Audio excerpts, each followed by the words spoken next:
சேலமானார் தமிழ்ச்செல்வன். உற்சாகத்தின் மீது உற்சாகம், வெற்றியின் மீது வெற்றி. இளைஞர்களின் தன்னம்பிக்கை இந்தியா தேசத்தினுடைய தொழில் வளர்ச்சியில் சேலமானார் ஈடுபட்டிருக்கு.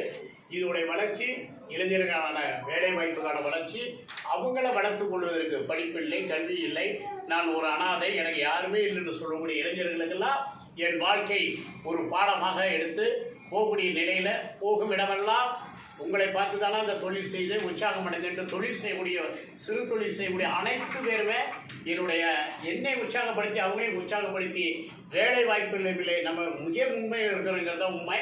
இதை நினைத்திருக்கலாம் பெரிய வியாபாரம் சாம்ராஜ்யம் என்று.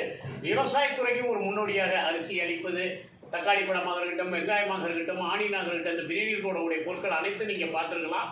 இது எல்லாமே விவசாய பொருட்களுக்கு ஒரு ஊக்குவிப்பான விஷயம். எந்த அளவுக்கு பொருட்களை நம்ம அளிக்கிறோமோ அந்த அளவுக்கு விவசாய உற்பத்திக்கு மேம்படுத்துவதற்கு ஒரு உறுதுணையாக இருக்கிறோம். இதற்காக உத்தரமூரில் ஒரு 30-50 ஏக்கரை நான் வாங்கி அதுக்கான பணிகளில் ஈடுபட்டு இருக்கிற விஷயம் உங்களுக்கு தெரியும். கொரோனாவில் அது தடைப்பட்டு நிற்கிது. நம்மளுடைய பண்ணையிலேருந்து நேரடி கொள்முதல் பண்ணுற அளவுக்கு அங்கே கோழி பண்ணைகளை அமைப்பது, மசாலாவர்களை அடித்து நம்ம இந்திய திருநாட்டுக்கு வெளிநாட்டுகளும் அனுப்பி வர்த்தக நீதியான இந்தியாவுக்கு பெரிய ஒரு முதலீடு ஈட்டுவதற்கான முயற்சியில் சேலமானார் இறங்கியிருக்கு. அதன் அடிப்படையில் டெனாஸ் நகரில் டெக்சாஸில் அமெரிக்காவில் நம்ம போன மாதம் கடைகளை திறந்துருக்கிறோம். குவைத்தில் முத தமிழ் பேரில் கடையை திறந்துருக்கிறோம். யாழ்ப்பாணத்தில் திறந்துருக்கிறோம். மலேசியா, பிரான்ஸு, கனடா போன நாடுகளெல்லாம் வேலைகள் பணிகள் நடந்து கொண்டிருக்கின்றது. அந்த உற்சாகமான பணியில் இன்றைய தமிழகம் எங்கும் என் கூட இணைந்து என் கூட நான் முதலாளியானத ஒரு வாழ்க்கை அல்ல, வரலாறு அல்ல, என் வரலாற்றில் அனைவரையும் முதலாளியாக நான் அடிக்கடி நான் தள்ளுவண்டியில் அந்த கரண்டி வைத்து கொண்டு சிந்தித்து பேசியது உண்டு. அதன் அடிப்படையில் அன்பு தம்பி செல்வம் அவர்கள் இந்த ஆவடியில் அடியெடுத்து வைத்திருக்கின்றார். இளைஞர்கள் என் கூட இணைந்திருப்பது, இவரை போன்ற இளைஞர்கள்லாம் இணைந்திருப்பது தான் சேலமானார் வெற்றியை தவிர இந்த வியாபாரமோ பணமோ எங்களுக்கு அல்ல. எங்களுடைய பணம் கிடையாது, எங்ககிட்ட மனம் இருக்குது. நிறைய கேட்பாங்க என்ன இருக்குது, மனம் இருக்குது. அதை விதைப்பேன், அதை விதைத்து கொண்டே இருப்பேன், உருவாக்கி கொண்டே இருப்போம், உருவாக்கி கொண்டே இருக்கும். நிறைய பேர் விமர்சனங்கள் நமக்கு இருக்கலாம். அந்த விமர்சனவாதிகளுக்கெல்லாம் ஒன்று தான் சொல்லுவாங்க. என்னை கூட நேற்று ஒரு பத்திரிகையாளர் கேட்டார், எப்படி விமர்சனத்தை தாங்கி கொள்கிறீன்று. நான் சிறு வயதிலே இந்த உடம்பு பல சூடுகளை தாங்கி நெருப்பில் வெந்த உடம்பு, இந்த உடம்பு அந்த மாதிரி விமர்சனான சூடெல்லாம் என்னை சுடாது என்பது தான் வார்த்தை சூடு. என்னை ஒன்றும் செய்துவிட முடியாதான் பதில் தருவேன். என்னை யாரும் அப்படி சுட்டுவிட முடியாது.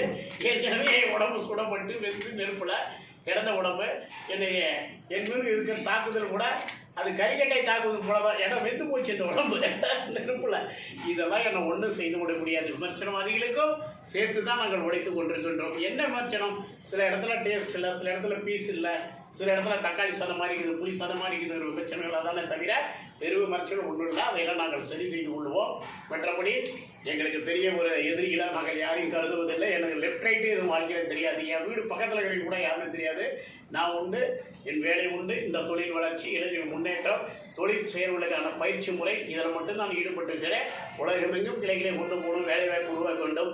நான் மூச்சு வரைக்கும் உழைப்பை நிறுத்தக்கூடாதுங்கிற பணியில் ஈடுபட்டு கொண்டிருக்கேன். இன்றைக்கு நான் உழைத்து கொண்டிருக்கின்றேன். என்னை பொறுத்தவரை சேலமானார் எனக்கு அன்பு பிள்ளைகள், என் தம்பிமார்களுக்கு அந்த சேலமானார் உரிமையாளர்னு ஒரு பகுதியில் அந்த பெயரை சொல்லிக்கொள்ளும் முதலாம் அந்த அண்ணனினுடைய உழைப்பும் சேர்த்து ஞாபகத்துக்கு வர வேண்டும். பெயரை மட்டும் சேலமானார் உரிமையாளர் என்று சூட்டிக்கொள்ளும் போது என்னுடைய உழைப்பு எப்பேற்பட்டது, நான் எந்த மாதிரி குணங்களை மக்களுக்கு கொடுத்து கொண்டிருக்கின்றேன். அளவில்லாமல் அள்ளி போடுங்கன்னு சொல்லுவேன். சுவையிலையும் தரத்திலையும் உற்சாகப்படுத்துங்கள். வரக்கூடியவர்களை வாழ வைக்க வேண்டும், தொழிலை வாழ வைக்க வேண்டும் என்று எண்ணத்தோடு தொழில் செய்யுங்கள். அதுதான் அந்த அண்ணனுடைய அன்பு வேண்டுகோள். நீங்கள் சேலமானார் உரிமையாளர் சொல்லிக் கொள்வதில்லை, இந்த பொருளடக்கத்தையும் சேர்த்து கொண்டு போங்க. என் உழைப்பையும் என் வார்த்தைகளையும் நெஞ்சிலே சுமந்து உங்கள் பெற்ற தாய் தந்தை கனவு, உன் கனவு எல்லாமே இந்த தொழில் அடங்கியிருக்குது. எந்த ஒரு மெத்தன போக்கையும் காட்டாமல் மிக கவனமாக, எனது உணவுத்துறை ஆண்டவன் நமக்கு உயிர் வாழ 3 விஷயங்கள், நீரும் உணவும் காற்றும் முக்கியம். உணவுத்துறையில் நம்ம இருக்கோம், ஆண்டவனுடைய பணியில் நம்ம இருக்கிறோம், கடவுளுக்கு சமமான ஆசீர்வாதத்தோடு நம்ம வாழ்ந்துட்டு இருக்கிறோம்.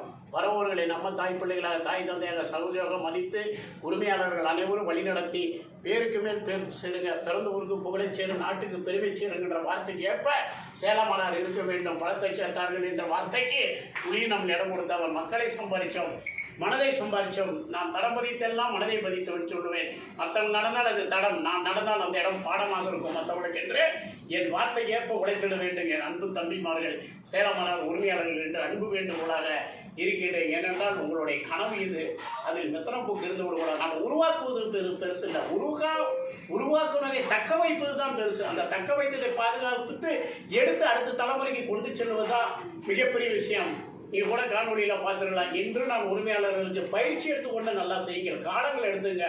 அவசரப்பட்டு கடையில் திறக்க வேண்டாம். நல்லா பயிற்சி எடுங்க.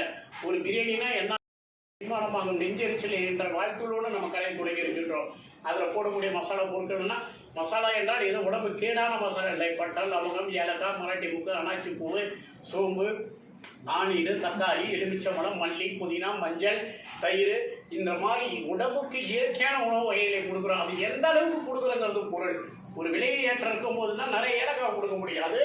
நல்ல தோற்பு சக்தியை உருவாக்கி நெஞ்செரிச்சலை போக்கி அஜினூறுபுல தூண்டப்படும். நிறைய பட்டம், லவங்க, ஏலக்காய் உள்ளே இருக்க வேண்டிய அந்த கசப்பு வெளியே வந்துடக்கூடாது. இதான் சேலம் மராட்டி. அதுக்கு தான் சொல்லுவாங்க இது ஒரு மூலிகை பிரியாணின்னு சொல்லுவோம். நம்ம பிரியாணியை மக்கள் தான் சொல்லுவாங்க. அந்த மாதிரி விஷயங்கள்லாம் கற்றுக்கொண்டு பொறுமையோடு தொழில் செய்து வெற்றிக்கான இந்த வெற்றி உங்கள் கையில் இருக்குது. மக்களை சம்பாதிச்சு ஆண்டவன் நம்மளை நம்பி எனக்கு சொல்லுவேன், ஆண்டவனும் மக்களும் கொடுத்த வாழ்க்கைன்னு. இந்த மக்கள் நம்மளை நம்பி நம்ம கடைக்கு வராங்க. அதை நான் செஞ்சுட்டேன். அதை தக்க வைக்கக்கூடியது உங்கள் கையில் தான் இருக்குது. இளைஞர்களே, என்ற உரிமையாளர்களுக்கு தான் சொல்கிறேன். அன்பு தம்பி பிள்ளைங்களுக்கு, சொல்லும் போன்ற இளைஞர்களுக்கெல்லாம் நான் சொல்லிக் கொள்வது, அதிகம் கவனம் செலுத்துங்க. உங்கள் தொழிலுக்கு அதிக செலவிடுங்க. குடும்பத்தில் இருக்கிறவங்க, தொழில் செய்கிறவர்களுக்கு பெண்கள் சப்போர்ட்டாக இருக்க. பிள்ளைகளை படிப்பு நேரம் போக நின்று கற்றுக் கொடுங்க. நேற்று கூட என் மகளுக்கு நான் ட்ரைனிங் கொடுத்தேன். நேற்று சார் பார்த்துருப்பாரு, கையில் கொப்பலாம். இன்றைக்கி அது வீடியோவில் வரப்போகுது. பெற்ற பிள்ளையாக இருந்தாலும் உழைத்து வாழ வேண்டும் தான் நான் சொல்லுவேன். அதுதான் உங்களுக்கு நிரந்தர வாழ்வு. நம்ம வச்சிருக்கிற சொத்தை கூட அவங்க காப்பாற்றி வாழ தெரியணும் அவங்களுக்கு எதிர்காலத்தில். ஏன்னா நிறைய ஏமாற்று உலகம். பிள்ளைகளை நம்ம ஊட்டி வளர்த்துட்டோம்னா நம்ம பட்ட கஷ்டம் அவங்களுக்கு பட வேண்டாம். அது நியாயம்தான். ஆனால் எந்த மாதிரி விஷயங்களை அவங்களுக்கு கற்றுத்தரணும்னு இருக்குது. எல்லாத்தையுமே நம்ம அவாய்ட் பண்ணக்கூடாது. பிள்ளைங்களுக்கு நம்ம வந்த வாழ்க்கை முறை, தொழில் முறை, தொழிலாளருடைய வேறுவாக அவங்க தொழில் செய்கிற இடத்துல என் பேத்தியே நான் தூக்கிட்டு போய் புகையில நிப்பாட்டுவேன். அந்த குழந்தைக்கும் தெரியணும். சிறு பிள்ளையில தான் நிறையா இருக்கும். ஏன்னா அர்ஜுனனுக்கு தன் வயிற்றுல தான் வில்வத்தையே கற்றுக் கொடுத்தான்னு சொல்லுவாங்க புராண காலத்தில். அது மாதிரி குழந்தை பருவத்திலேருந்தே பிள்ளைகளை நம்ம தொழில்துறையில் தொழிலாளருடைய கஷ்டம், நம்ம நாட்டினுடைய கலாச்சாரம், பண்பாடு அனைத்தும் பிள்ளைகளை ஊட்டி வளர்க்க வேண்டும் தான் சொல்லுவேன். நேற்று அந்த படலை அன்பு மகளுக்கு நான் பயிற்சி கொடுக்கும்போது தீக்காயம் ஏற்பட்டு விட்டது கையில். அது மற்றவங்களுக்கு ஊக்குப்பாக இருக்கும்னு நினைக்கிறேன். மற்ற முதலாளிகளுக்கெல்லாம் அந்த தீக்காயம், அந்த புண்ணு, இது மற்ற தொழிலாளி முதலாளிகளுக்கெல்லாம் ஒரு பாடமாக இருக்க வேண்டும். அதே போல தான் தொழிலில் நம்ம ஈடுபட்டு இருக்கின்றோம். வெறும் வார்த்தையாகவோ இல்லை, இதெல்லாம் நிஜம், உண்மை. என் வாழ்க்கை முறை உங்களுக்கு தெரியும். ஒரு டீ கிளாஸ் கழுவி, டேபிள் கிளீனராக இருந்து, சாலை ஓரம் தள்ளுவண்டி நடத்தி, இத்தனை சாதனைகளும் புரிந்து நான் உறங்க நினைக்கவில்லை. உறங்குறவெல்லாம் தட்டி எழுப்ப வேண்டும் என்று உழைத்து கொண்டிருக்கேன் என்பதை புரிந்து கொண்டு கடையை வெற்றிகரமாக நடத்தி தொழிலை வாழ வைக்க நான் வந்தவன், மக்களை வாழ வைக்க வந்தவன் என்னை நம்பி வர வாடிக்கையாளர்கள் தான் நானே தவிர நான் வாழ்வதற்கு என்ற எண்ணத்தோடு வாழ்ந்தால் நம் வாழ்வு தன்னால் இறைவனால் சிறப்பாக இருக்கும். அந்த மக்கள் நம்மளை வாழ வச்சுக்குவாங்க. அந்த எண்ணத்தோடு தொழில் பண்ணுங்க. எந்த வார்த்தைக்கும் அவங்க காசு கொடுத்து பொருள் வாங்கும் போது பாவம் அவங்க கஷ்டப்பட்டு உழைத்து ஒரு தொழில் எடுத்து வந்து தான் நம்ம கடையில் 1000-500 செலவு பண்ணி சாப்பாடு வாங்குறாங்க. அவங்களுடைய கருணை உள்ளத்துக்கு அந்த இடத்துல பொறுமையான பதிலை கூறி வெற்றிக்காரர்கள் என்று கூறி இந்த கடை ஒன்றோடு இல்லாமல் இன்னும் பல வெற்றிகளை அவர் குறித்து பல பேருக்கு என்னை போல் அவர் வழிகாட்டியாக வர வேண்டும் என்று கூறி சேலம் மலர் என்பத்த தொழிலாளர்களோடு என்பார் தமிழக மக்களின் சார்பாக, உலகெங்கும் வாழும் மக்களின் சார்பாக, ஊடக வாழ்க்கையாளர்கள் சார்பாக என் வாழ்க்கையில் நன்றியை பதிவு செய்து கொள்கின்றேன். நன்றி, வணக்கம்.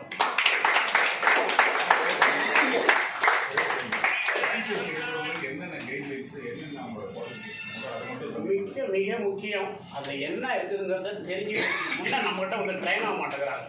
ஏதோ பணம் இருந்தால் போதுன்னு தொழிலை பண்ணிட்டு பணத்தை கொண்டாந்து வீட்டில் கொடுத்துட்டா போதும், மேனேஜ்மெண்ட்டை பார்த்து நினைக்கிறாங்க. தப்பு. என்ன சந்திக்கணும், என் கூட பேசணும். நான் இல்லாமல் யாரும் பணம் கொடுக்கக்கூடாது. நான் இல்லாமல் எந்த டீலையும் யாரும் நம்பி யாரும் நம்பக்கூடாது. ஒரு 10 ரூபானா கூட என்னை கேட்டு செய்யும். அது வாங்குறீங்க, என் பேரை பயன்படுத்துவாங்க. நம்ம வளர வளர அண்ணனுக்கு எல்லாமே நான் தான் கூட இருக்கிறேன் அப்படிங்கிற வார்த்தைகள்லாம் இப்போ வருது. அதனால் யாராக இருந்தாலும் என்னை நேரடியாக தொடர்பு கொள்ளணும். நான் சொல்லக்கூடிய பயிற்சி முறைகளை கைப்பற்றணும். என் பேரோ ஓனர் ஆகிக்கிட்டுங்கிறதுல எனக்கு வருத்தமே இல்லை. சேலம் மரார் ஓனர் சொல்லிக்கிங்க. ஆனால் சேலம் மரார் ஓனர்னு சொல்லும்போது அந்த அண்ணனுக்குள்ள என்ன மாதிரி விஷயங்கள்லாம் பொதிந்து கிடக்குதுன்னு சேர்த்து கற்றுக்கிட்டு சொல்லிக்கிங்க. அது மாதிரி தான் இன்ட்ரடியூஸ் பண்ணுவேன். ஏன்னா மக்கள் சேலம் மரார்னா 1 வாங்கினா 2 பேர் சாப்பிடலாம் அப்படிங்கிற நேமோட குறைங்க. சீக்கிரம் செரிமானம் ஆகிடும். நல்ல மசாலா இருக்கும், நல்ல சாப்பாடு இருக்கும், நெஞ்செரிச்சல் இருக்காது, வயிறு உப்பசம் இல்லாத அந்த பொருளை போடுறதுல, அந்த தரத்தில், சுத்தத்தில், சர்வீஸ் பண்ணுறதுல எல்லாத்துக்கும் அவருக்கு நான் பயிற்சி அளிக்க இருக்கிறேன், பேச இருக்கிறேன். என்னுடைய கால நேரங்களில் நான் கொடுத்துருக்கிறேன். அவங்களுக்கு என்னை சந்தித்து பேசினா எந்த முடிவாக இருந்தாலும் எடுத்துக்கணும். ஒருத்தர் பேச்சை கேட்டேன், இல்லை பணம் கட்டிட்டேன், அண்ணன் எல்லாம் செஞ்சுடுவார், நானே எல்லாம் செய்ய முடியாது. நான் ஒரு திசையில் இருப்பேன். நீங்கள் செஞ்சுட்டு இப்போ ஒருத்தருக்கு நீச்சல் தெரியுது, அவன் முதல்ல நீ நீச்சல் அடிக்கக்கூடாது. அது உனக்கு சேஃப்டியே இல்லை. நீ நீச்சல் கலந்து தனியாக நீந்துன்னு சொல்ல வரேன். இன்னொருத்தர் நம்பி இறங்காதீங்க. உங்களுக்கு தொழில் தெரியுமா? அதுதான் உங்களை காக்கும். இதுதான் நான் உரிமையாளர்கள் அன்பு தம்பிகளுக்கு சொல்லக்கூடியது. அனைத்து தெரிந்து கற்று தொழில் செய்தால் அந்த தொழிலை காப்பதற்கு மிக சிறப்பாக அவங்க வாழ்க்கை முறைக்கு வெற்றிக்கு உதவியாக இருக்கும். இதுதான் நான் கடை உரிமையாளர்கள் யாராக இருந்தாலும் என்னை தொடர்பு பண்ணி என்னோட அட்வைஸை கேட்டு நம்மளோட ஃபேக்ட்ரி எப்படி அமைக்கணும், ஒரு இடம் எப்படி இருக்கணும் வேண்டும், அந்த ஸ்கொயர் ஃபீட்டில் எவ்வளோ இருக்குது, அது அவங்களுக்கு ரொம்ப கடை நடத்துறதுக்கு உதவியாக இருக்கும். எக்ஸ்பீரியன்ஸ் ஆகி ஒரு கடை போய் பார்த்து பண்ணலாம். வந்து பார்த்து இப்படி எல்லாமே கலந்து பண்ணணும். எதிர்காலத்தில் இது ஒரே இடத்துல மசாலா ஃபோன் பண்ணி ஒரே இடத்துல இருந்து அரிசி ஒரே பிராண்டாக ஆக்குற முயற்சியில் நான் இருக்கேன். ஆனால் மிக கவனம் செலுத்தி பர்ச்சேசிங்கில் கறி வாங்குற இடமா இருக்கட்டும், மார்க்கெட்டில் பர்ச்சேசிங் இடமா இருக்கட்டும், நம்ம கடைக்குள்ள ஒரு லைட் அடிச்சது கூட ஒரு பூச்சி பறந்து விழுந்துடும். ஆனால் நம்ம தான் அந்த பழியை சுமக்க வேண்டியது இருக்கும். அதனால் மிக கவனமாக அந்த பூச்சிக்கான லைட்டுங்க என்னென்ன மாதிரி நம்ம சேஃப்டிலாம் பண்ண முடியும். கரப்பாம்பூச்சி உள்ள ஒரு பெருச்சாளிகள் இருக்கிற ஊர் நம்மளுது, இதெல்லாம் உள்ள இல்லாமல் கிச்சனில் அதுக்கான முறைகள் என்ன, லைசன்ஸ் என்ன, எல்லாம் தெரிஞ்சு கடை நடத்த வேண்டும் தான் நான் சொல்லுவேன். நன்றி.